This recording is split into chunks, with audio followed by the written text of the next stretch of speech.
Hello everybody, welcome to another episode here with Football Manager with Damien. In today's episode we're going to be breaking down our heavy metal 4-2-3-1 system. I've already filmed what I was going to do as a video, but I've just scored a goal that highlights what I'm talking about in this episode, which fits it to a T. So I'm just going to show you this goal and then I'm going to explain the tactic in a second. You will see a hello YouTube, this is a different video sort of thing again. So I wasn't planning on doing this, but I'm in the middle of another YouTube episode and we've just scored a very nice goal. So we're going to go all the way back to where we win the ball. And this is the 4-2-3-1 in its entirety about what we do. So we force a turnover, and then with the very high tempo that you're going to see in the tactic I'll break down, have a look at this. Just a bit of one-touch football and carving teams on the press and getting inverted wingers in behind. And look, it's a very, very nice goal. And if you want teams to be playing that sort of football where you're particularly knocking it around at a very high tempo with much shorter passing, you're in the right spot for the right video, because that passing, that little passage of play does not excite you. Nothing will on Football Manager. Nothing will. If you do enjoy this sort of episode, give it a like and subscribe to the YouTube channel. This happened in my Leicester Reborn save. I used this tactic in my Glory Hunter save, as I'll explain a little bit more in a second. This is going to come at the start of the video as a bit of a taster and a teaser. And without further ado, past Damien, who actually filmed the video. I'm going to cut to him now. Do enjoy it, and let me know how you go in this tactic for sure. Hello YouTube, this is Damien here. Welcome to another YouTube episode, another Football Manager video. Bit different. I've had a few questions come into my Twitch chat with the channel growing about the tactic I'm running, because I've used it since I built it at Monaco in my Glory Hunter save. So if you want to see how that happens, obviously clicking on my name down below. I've got everything in playlist. At the moment I'm doing a Leicester save at the moment as well, coming from the championship back up. Now it's going really well, but the common question here and what we're breaking down is the 4-2-3-1 that I've been using since and covering it in like the season 8 of Glory Hunter. And I have not changed because it's absolutely fantastic. It's a system that's high octane, high attacking, high aggressive, and we're going to go and break it down for you today. I also will say it does concede a lot of goals until you become an elite football side. Once you're an elite side like I was at Monaco and I was at Dortmund and I was at Atletico Madrid, when I used it with being quite a top dog side, you actually find because you press so well that the team really does do well. I'm going to start here firstly with the roles on screen. I've played it with complete wing backs, I've played it with two no-nonsense centre-backs, central defenders, inverted wingers, inside forwards, you name it. It's up to you what roles you use. Only things I would recommend is an attacking midfielder support to link everything in. I do think having a ball-winning midfielder and a volante is the best too, but you can go ball-winning midfielder and a deeper line playmaker. It does work. And obviously Mateus Cunha up front as an advanced forward. Look, I think advanced forward is the best role by far. You want to have that striker maintaining depth to get in behind. That's very good. But let's get into the crux of why it's so high octane and high aggressive and etc. Firstly on attacking, because guess what? We don't care. We don't give a crap about who we are and who you're playing as. Doesn't matter if we're a 4th Division, Sky Bet League 2, Vanarama team like Forest Green and we're playing City, we're still going to do the same thing. You will be as aggressive as you can be. Now, let's go into the actual system. Now, you might be thinking, Damien, why are you on fairly narrow in terms of width? And why are you on much shorter passing? There's reasons for this. It all makes sense. When we press, and our pressing is very much come inside and hopefully channel into the ball-winning midfielder, the volante who can defend, two wingers that are sitting more inside. When you sit narrow and you're telling teams to come inside, you're limiting the space that they can play through. So even in attacking frame, if we start narrow when we have the ball, when we lose the ball, we're already inside in a pressing situation and win the ball and being trapped in the middle of the park.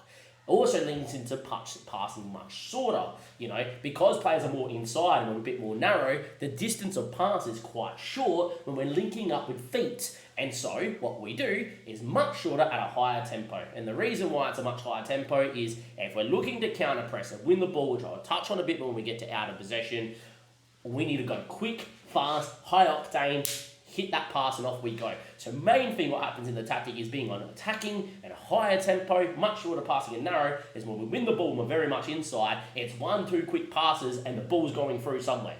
It doesn't mean it's all willy-nilly whatever. It also means when we do have possession, like playing out from the back, etc., the players will still look to keep possession and not punt it because they're on much shorter. But also, with passing into space on, they'll also find a winger, or more important, the advanced forward, getting in behind. And that's huge because you've got two ball playing midfielders who are very good, and defenders generally that at the top level, which will be able to pick out a longer pass. Secondly, when you're on much shorter, fairly narrow and pressing as we are, when you win the ball and the opposition is disorganised because you just won the ball off them, if that ball is on to play that striker quickly, this system will do it because you're on attacking and you're a forward-thinking side. That's the main thing. So those are the big takeaways for much shorter, fairly narrow, and it all links into how we're pressing because we're pressing inside, which we'll touch on a bit more. Now, with that too, I like having overlap left and right because for me, with wing backs, I have played with complete wing backs. In my Glory Hunter say we use complete wing backs, solely wing backs here because I don't particularly have that. I'm just a pure complete wing back. I've got the wing backs that can defend here in Livramento and Christensen. I like having overlap on because that means that winger will look to play that extra pass and look to get that number 9 in at the front stick to tap one home, which is nice. Play out from defensive things on every tactic that results in you keeping the balls off you go. Running at defence, and the main reason I get that is, for me, I target players that have got high pace and high dribbling because if we're fairly narrow and we win the ball and we're playing at a higher tempo, I don't mind if they take 2 or 3 touches to beat teams, to beat players that are out of position as well. Break lines, look to get in behind. With that too, work the ball into the box is pretty standard. I don't like putting on more expressive or more discipline. Now, discipline's okay because they keep their positions. Expressive means they roam a bit more. Because of how we press, and our press is so much controlled of being inside, I don't want players out of position. I really don't. I don't want my inverted winger coming all the way to the other side to pick up a ball, or my 10 floating around wherever he wants. Like, don't get me wrong, I think it's decent, but I think because of how we press, I need them to have some sort of formation structure so that they can all press their certain roles, because the way we press is once the ball comes inside, 3 or 4 guys are migrating on the ball, where if one of them's out of position, that's one way for the opposition to break you down. So I don't turn on being more expressive for that reason. This one's probably the easiest to decipher. Counter press, counter distribute quickly. Obviously for what we're doing, we're trying to go as quickly as possible. Counter press when you win the ball because we want it back. Counter once you won it because the team's disorganised that we're playing against because we just won it. And we distribute a bit more quickly to play. Now, I roll it out. Generally, you can tick whatever you want here. Reason why I roll it out is mainly because it forces the keeper to go that bit more shorter. Also fine with that on, keepers generally kick a bit shorter too, which is fine as well. That's all pretty standard. But this is where it gets a bit interesting and a bit cool and much fun. Much more often to prevent short district goalkeeper distribution. Standard across all saves. Get stuck in because I am a violent man and this is high octane and high fuel, and sometimes you just need to see one of your players double foot someone just to get you on the edge of your seat and get angry at the game. But it's mainly because we are looking to win the ball so high up the field and step up much more. With that being on, step up much more. My centre backs are in my attacking half some of the time. If they need to commit a foul and it means me getting 5 or 6 bookings, that's fine because the game stops, we get behind the ball, we force them long. Done.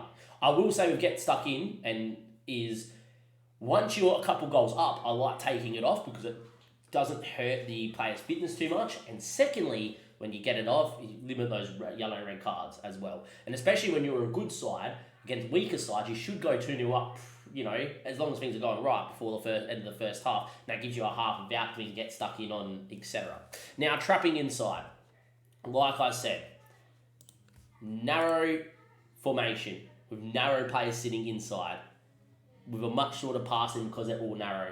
We are trying to target them into here. And this is why I think having a good ball winning midfield is huge, because we are forcing oppositions to come in and look to play through 2 centre backs that are stepping up to not give any striker any space that look faked. We're playing 2 central defenders, 2 central defensive midfielders that have got competence at winning the ball. We've got 2 wingers sitting more inside, which means we're limiting passing lanes in here, right?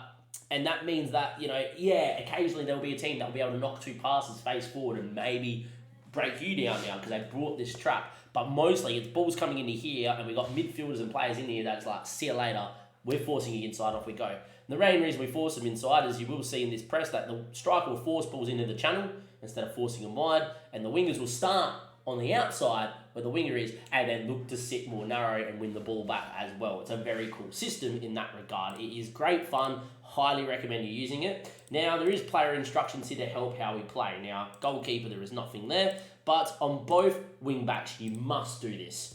Cross more often. And it reminds me of wing backs back on like FM18 and 19 that used to get 15 to 20 assists a season. Take Livramento for this season, for instance. 11 assists, 16 total in all competitions. And that's all because we got Cross more often on. What happens with Cross more often is it reminds you of the old school game where you can pick a ball up and whip it straight away from a fullback across the box. Also means when they get down the line, there's no more of this turn back around and look to play your winger and then whatever. Like, it happens a lot. And you put Cross more often, he'll get the ball, he'll beat a man, he'll whip it in there, and you're going to have an inside forward or a inverted winger with a striker, with a 10, with you name it there. And the attacking midfield and support's huge because they'll all run forward. The attacking midfield and support will sit on the edge of the box, and usually it's a cut back to him to nail in. It's pretty good to watch. But yeah, must have Cross more often on both wingers, on both wing backs. Shoot less often is going to be a bit of a feature of this, and stay wider. Now, stay wider to keep the width because the inverted wingers are going to come inside. If you do play with a winger, you could turn this off, but I would still have stay wider with a winger as well.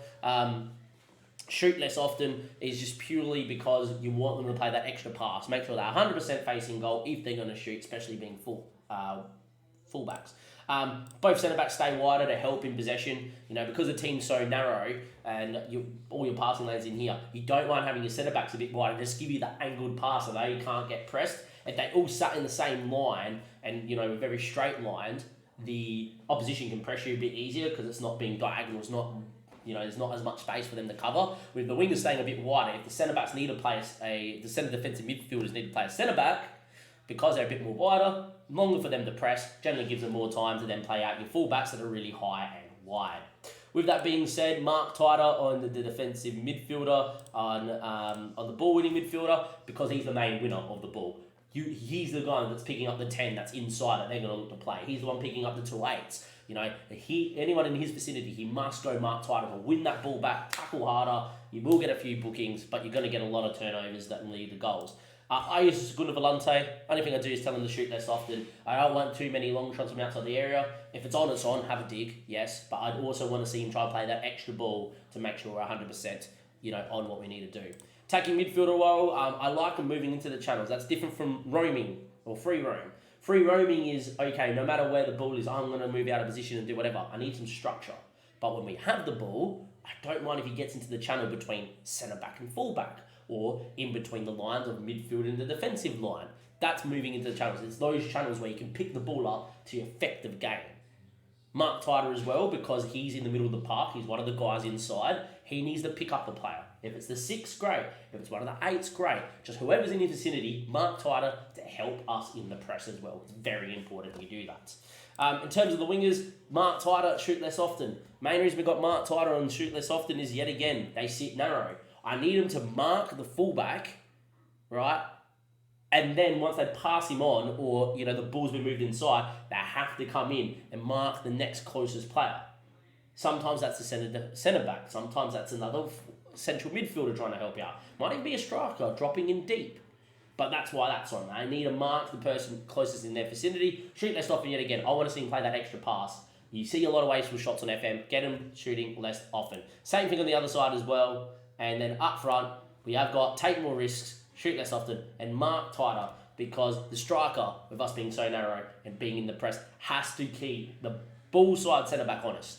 He has to mark him tighter. Can't allow that ball to go back there. I want that ball going back to the keeper to force it long. And that's the thing. If we're forcing teams long, it's a win, because you've got centre-backs they'll be able to sweep up, you win the ball, and you apply pressure again. And if teams are going long against you, and unless your team's horrid and can't win a header, which does happen a bit on FM sometimes, you will generally win the ball back and off you go. So with that being said, that's the tactic. For Ricky in the chat that requested this, and this is the 4th request I've had, there you go. For you guys watching on YouTube, there's a 13-minute breakdown on what this system is. It's high octane, it's interesting, it's fun. If you're looking at the data hub and the team performance here, I'm actually underperforming slightly. I wish I could show you last year's stuff, but 68 goals, 36 goals are under that. We're 9 points over our XG. If anything, we should be 3rd, but we're 4th. If you look at some of my stuff at Glory Hunter when I was a top dog, you know, at the end with a couple of the sides, we were ballistic. In this save here in the championship, where we didn't lose a game in the system, we scored something like 130 goals. I've got it here if I go down to the championship for you. So it's a very good tactic. If you go all the way back to here, yeah, 130 goal difference. We scored 154 goals, only conceded 24. We were the best team in the comp. So it's a very fun system to use. Biggest takeaway, is make sure you're on fairly narrow, make sure you're much shorter, make sure you get the payer rolls in there, and make sure you do this because it's good fun to watch them press inside. It really is good fun. If you've enjoyed the episode of this sort of like tactical breakdown, give it a like, and I am live on stream below. If this sound quite nasally and whatever, it's because I'm pretty ill. I do need to blow my nose after this because I can feel it running down my nose, which is not a great thing. I also need to have another drink of my coffee because I can feel myself about to cough. But if you've enjoyed the episode, or this little video, I should say, give it a like. We are live on stream, links down below where Ricky's come from to ask me this question. And, you know, all my other content's out there. Highly recommend Gloria Hunter. It was good fun. And the Leicester Reborn stuff is obviously quite new and live at the moment. This is going to go up tomorrow instead of a YouTube episode for Leicester. And I'll see you guys on the flip side. Thank you for watching a 4-2-3-1 breakdown. And, yeah, this has been fun. This is a very good tactic. Let me know how you go in the comment section. Give it a test if you like. And, you know, if it gets a lot of traction, maybe I'll upload it to be tested somewhere as well. Thank you and goodbye.